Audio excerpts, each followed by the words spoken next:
This is Tom Clark. I'm the Mine Drainage Program Coordinator with the Susquehanna River Basin Commission. I'm going to fly through this because of the tech difficulties, but we're doing a project up in Clearfield County where we're restoring the stream, and we're real-time monitoring the movement of fish within that stream to see how fish interact after the stream is restored.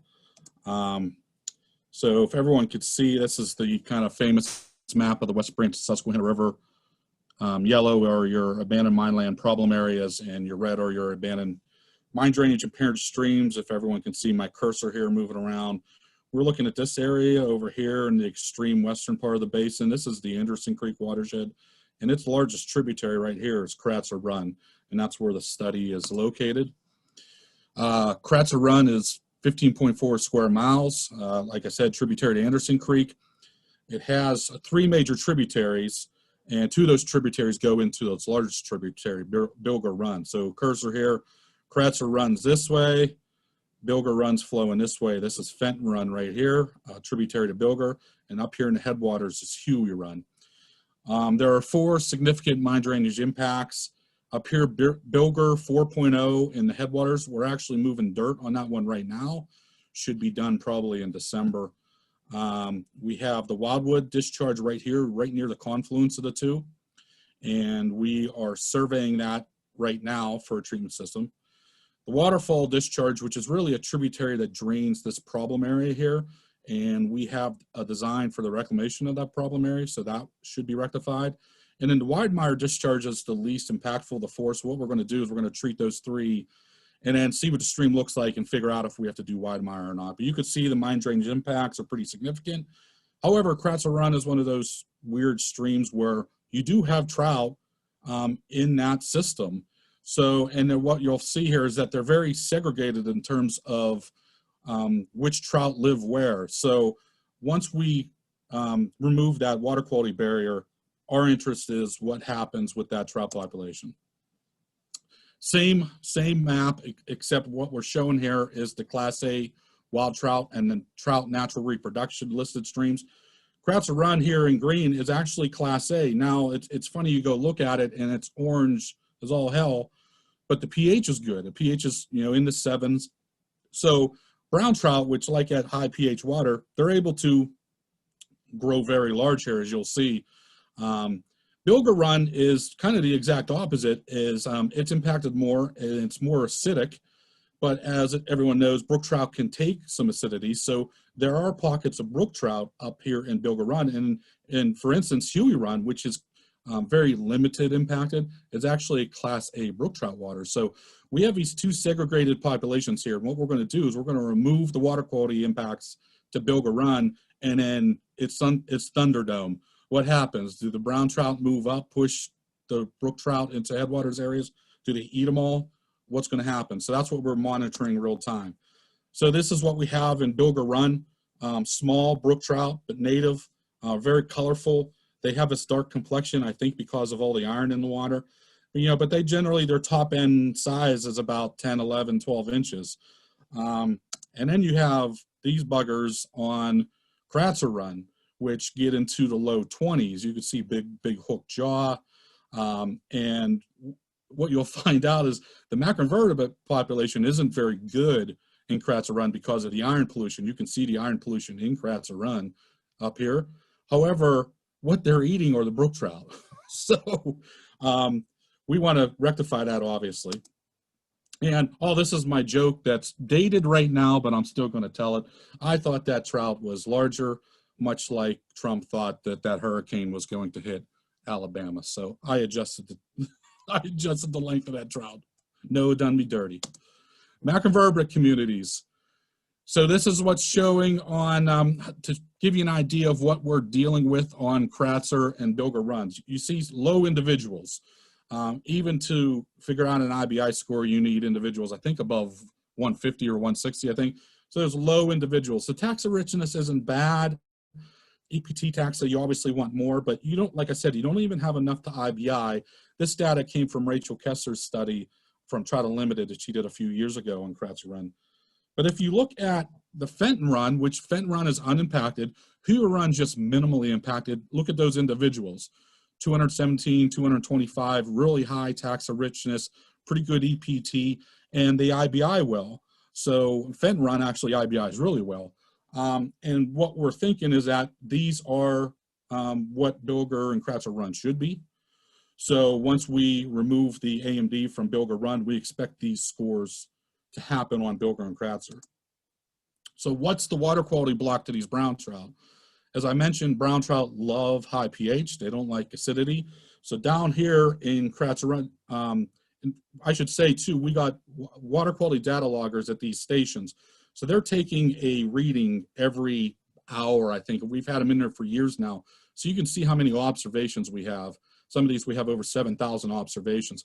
But you can see the mean pHs down in Kratzer. They're all, you know, around 7, over 7, matter of fact. And up here in Bilger, it's a different story. You're in the low 6s, even high 5s as your mean. And look at the minimums. The minimums are getting down to the 4s, which is, it's going to allow brook trout to survive, not thrive, but survive. But it's going to reduce the amount of brown trout introduction that happens. Just another way of showing that, Kratzer Run pH is over here, very high. Bilger Run pH is over here, very low. Eventually, these things are going to pop up here, and what happens then to the trout population. So give you an idea of what Bilger Run looks like. People looking at it would be like, oh, that stream's dead. It isn't. There is a small wild brook trout population within that stream. And like I said, on Fenton and Hillary Run, it's actually very good. And then this is Bilger Run coming into Kratzer Run. So you can see where Bilger Run's coming in from the right, Kratzer Run's coming in to the left, and you can see what happens. We're going to hopefully take that orange away, which is probably going to allow those brown trout to move up into Bilger Run. So how we did this, we tagged trout with pit tags that you put into their abdomen. And then you set up antennas along that stream, which are able to then track those trout. What's great about those tags is you can track single trout. Each trout has a different numbered tag that those antenna will pick up. The reason you have 2 antennas too is because you want to track movement. If you only had 1 antenna, you wouldn't know if that trout was going upstream or downstream. 2 will allow you to do that. These are like easy passes on the turnpike. That's how I kind of describe them. And here's how they work. You have a unit that's on the side. It's run by 2 very large batteries, marine batteries that you have to change every week. It's awful.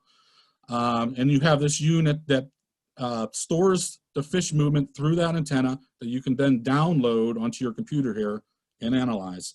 We've had major issues with these antennas, particularly since flows were so high in 2018, 2019, and we had vandalism as well, unfortunately, on 2 of them, and these are very expensive. So we actually moved them out, and we're just shocking more often now as to determine movement. It's unfortunate, but that's what happens with conditions and vandalism. But here's a pit tag. You can see it has a number, and that's placed into the fish's abdomen. There's different sizes for different size fish. Hopefully this works. Shows you how we're going to do it. This is a video of Andy King, my tech, who has steadier hands than I do, and he's going to put a little pit tag in this little native brook trout, and I'm the gluer. That's what you do. You just put a little prick. Hopefully this works. Put a little prick into the abdomen with a scalpel, and then you put in a little, and they weigh like 1 gram, I think. That's what they weigh. Put it right in its abdomen, and then you glue that little hole with super glue, and the fish is ready to rock. It's anesthetized. We put it into this triple T or something, I think it's called, and it reduces their breathing and allows you to work on the fish in the air. So they're not impacted at all. We've had very low mortality. So this is kind of what we found, and this has confirmed what we were seeing. That sound, I just had like a ton of feedback. This is the 2017 populations of trout, and as you can see, it's all brook trout up in Bilger Rocks. However, we have started to see brown trout move in, and the reason we've seen that is because the EP completed a reclamation project up in the headwaters where they put in tannery sludge, which is really high pH. So we've already seen pH increases on Bilger Run.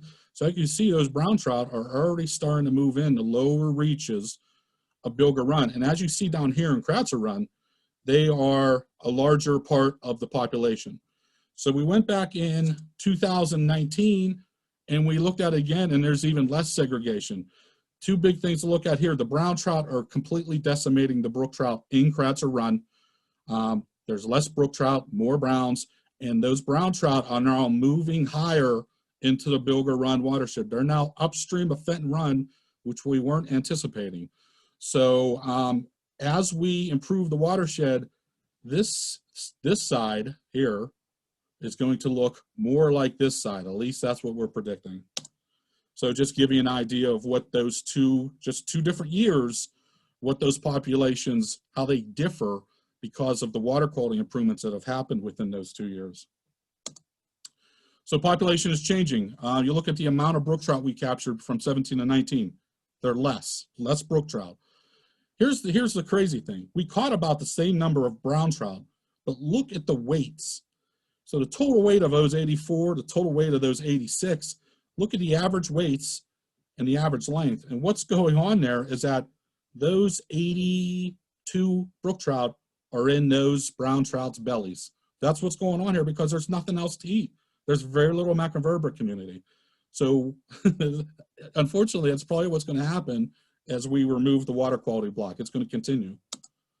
So why is the population already changing? This is the reclaim that DEP did up here with tannery sludge. That discharge there is Bilger 4. That's still coming out of the crop line of that seam. We're in the process, where's my cursor, of building a treatment system right here for that system. So we're going to just improve it more. For those of you that are interested, we're building a upflow automatic flush oxic limestone drain. There's two sources of flow here, one coming through a culvert pipe and then one that's collected in an old sedimentation pond of the old mine. And we're bringing them in at the bottom here of this OOLD cell. And then what's great about this is we don't need a sedimentation pond there, as this goes into a very large wetland system and metals can be dropped out there naturally. So what happens to the population after waterfall? This is the waterfall tributary here. And as you can see, these are flooded strip pits, flooded strip pit here, flooded strip pit here. This is all the refuse from those flooded strip pits. All this refuse is going to be placed back into here with lime. Everything's going to be revegetated. This stream's going to get better. So how is that going to impact population of trout? What happens to the population after wildwood's treated? Wildwood's probably the biggest impediment to the brown trout moving in. It's high iron, circumneutral, but it is slightly acidic. It's one of those weird discharges. We're in the process of surveying that site and starting a conceptual design. So questions to be answered there. Is there a time where fish populations should trump restoration? It's a question. I could see people answering it differently. I think we should always be trying to bring streams back regardless of what it's going to do to the fish populations. What I think we need to do is watch where we're putting brown trout. Will restoration improve both populations or favor browns? I think we're already showing that it's favoring brown and it's going to continue to do so. Brookies are going to be pushed up into Fenton Run in the headwaters of Bilger. And I think I just answered the third question. Will improving the macro community help age class dynamics? That's what we have hopes for. We have hopes that the macroinvertebrate community improves so that the brown trout aren't so aggressively predating the brook trout. So we have hope that that happens. And this is a pretty long project, and will Tom Clark be alive to see this to fruition? What's crazy about this is when I wrote that sentence last year, I nearly died twice this year. So that is up for debate. So questions, follow SRBC on Twitter. We have some great mine drainage program websites, including our data portal, which has, I think, over 100,000 samples of AMD within the Susquehanna on it. And I'd just like to thank TU, Clearfield, Conservation District, Western Pennsylvania Conservancy, and IUP for their partnership on this project. Thank you.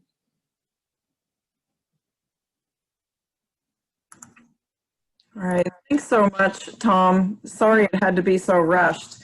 And Janie, are you able to join us?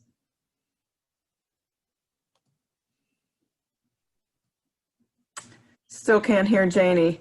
If anyone has any questions, please ask them over in the Q&A and the chat. Tom, I do see we have about 40 people here. Okay. You may have some questions. I'm trying to get there. Okay. I only see the one from Bobby right now. I already answered that one. Okay. I actually don't see the one from Robert. Oh, there.